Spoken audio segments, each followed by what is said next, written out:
کچھ لوگ آج جب شہرت یافتہ ہو جاتے ہیں، شہرت مل جاتی ہے، لوگ انہیں چاہنے لگتے ہیں، تو پھر وہ ان لوگوں سے ملنا بھی پسند نہیں کرتے، ان لوگوں سے بات کرنا بھی پسند نہیں کرتے۔ لیکن اللہ اکبر، یہ میرے حضور کی ذات ہے کہ کوئی بھی آپ کے پاس آتا، یا امیر ہوتا یا غریب ہوتا، مسکین ہوتا، کوئی بھی ہوتا، حضور سب سے محبت کے ساتھ بات کیا کرتے تھے، حضور سب سے بات کیا کرتے تھے، اور سمجھانے کا طریقہ تو بالکل الگ ہی تھا۔ کسی کو بھی کوئی تکلیف نہیں ہوا کرتی تھی، ایسے سمجھا دیتے تھے کہ اس کو سمجھ میں ایک ایک لفظ آیا کرتا تھا۔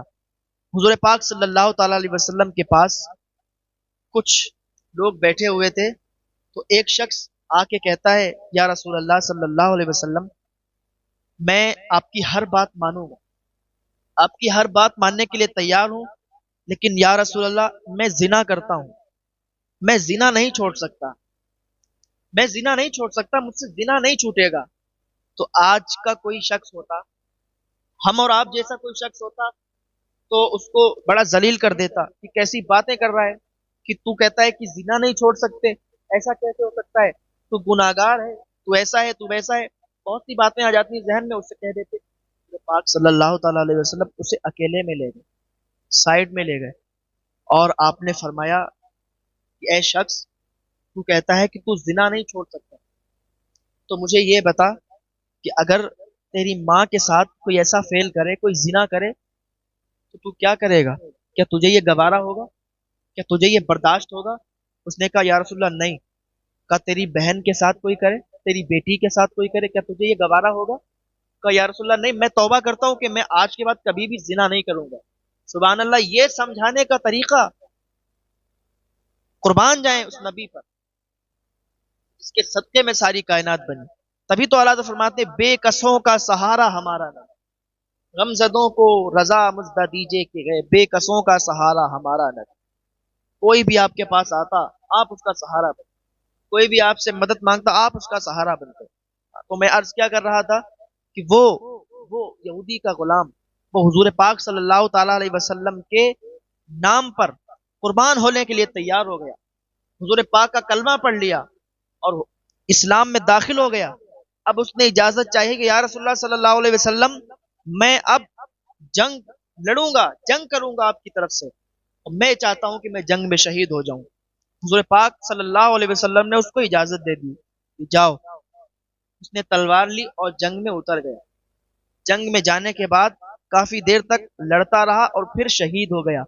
جب شہید ہوا تو حضور پاک صلی اللہ تعالی علیہ وسلم اس کو دیکھنے کے لیے آئے اور پھر واپس ہو گئے۔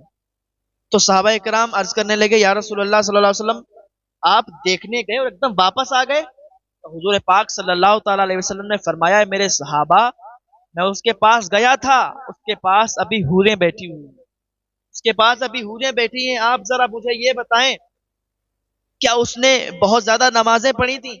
کیا اس نے بہت زیادہ نیک عمل کیے تھے؟ بس تھوڑے سے ٹائم میں بس حضور کا کلمہ پڑھا، حضور کا کلمہ پڑھا، حضور کے نام پر شہید ہو گیا۔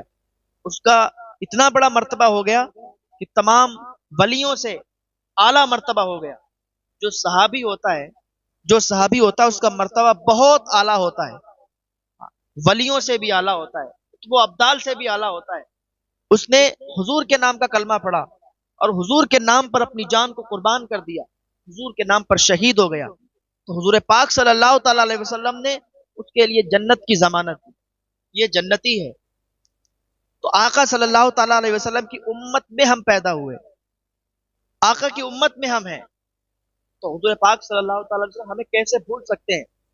تو ذرا ہم بھی تو اپنے گریبان میں جھانک کر دیکھیں کہ حضور ہمیں نہیں بھول سکتے ہیں، پر ہم حضور کو کیسے بھول سکتے ہیں؟ ہم حضور کو کیسے بھول سکتے ہیں؟ لیکن آج کا یہ ماحول ہے، آج کا معاشرہ ہے کہ ہم نے حضور کو بھلا دیا ہے، ہم نے حضور کو بھلا دیا ہے، ہم نے اپنے دل سے، اپنی دکانوں سے، اپنے مکانوں سے، اپنے گھروں سے حضور کو نکال دیا ہے۔ آج ہمارے سینوں میں، ہمارے دلوں میں حضور کی محبت نہیں بچی۔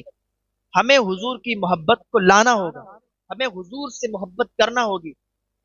جو ہمارے لیے اتنا سوچتے ہیں ان کے لیے ہمیں ضرور ان کی محبت کو اپنے سینے میں داخل کرنا پڑے گا، کیونکہ حضور پاک صلی اللہ تعالی علیہ وسلم فرماتے ہیں کہ تم تب تک مومن نہیں ہو سکتے جب تک اپنی ماں، باپ، مال، سب سے زیادہ مجھ سے محبت نہ کرو۔